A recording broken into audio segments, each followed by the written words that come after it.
বিশ্বজুড়ে অস্থিরতা বেড়ে চলেছে দিনকে দিন। সম্ভাব্য যুদ্ধের পরিস্থিতি মোকাবিলায় বিশ্বের শক্তিশালী দেশগুলোর এখন নিজেদের প্রতিরক্ষা ব্যবস্থাকে ঢেলে সাজাতে ব্যস্ত। এক্ষেত্রে পিছিয়ে নেই ভারতও। প্রতিরক্ষা খাতে এবং সেনাবাহিনীর অত্যাধুনিক ঘটনায় 2023 সালে ভারত খরচ করেছে 84 বিলিয়ন মার্কিন ডলার। আর গ্লোবাল ফায়ার পাওয়ার বা জিএফপি 2024-এর রিপোর্ট অনুযায়ী সামরিক সক্ষমতা 145টি দেশের মধ্যে ভারতের অবস্থান 4 নম্বরে। চলুন দেখে নেওয়া যাক সামরিক শক্তিতে ভারত কতটা এগিয়ে আছে।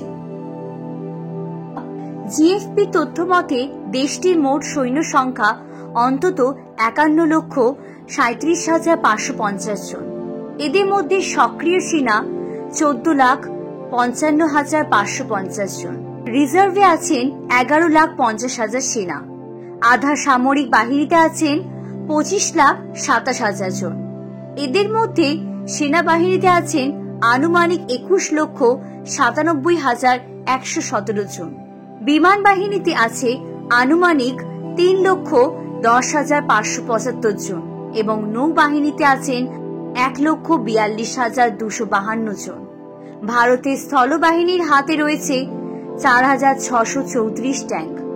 এগুলোর মধ্যে প্রস্তুত অবস্থায় আছে অন্তত 3,461।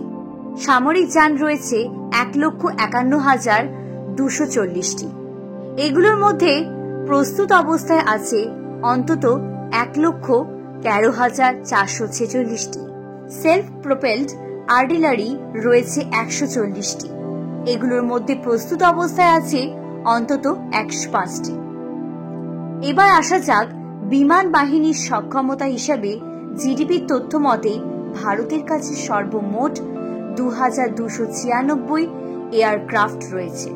এগুলোর মধ্যে প্রস্তুত অবস্থায় আছে অন্তত 1,722। ছোট এয়ারক্রাফট আছে 130টি।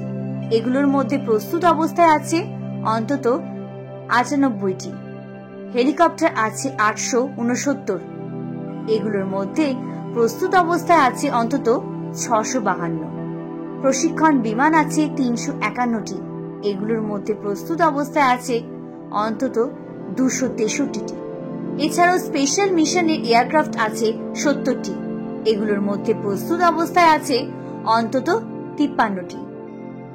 এবার আসা যাক নৌবাহিনীর সক্ষমতা হিসাবে তথ্য মতে ভারতের কাছে এয়ারক্রাফট ক্যারিয়ার আছে 2টি। ডেজিয়ার আছে 12টি। ফ্রাইগেটস আছে 12টি।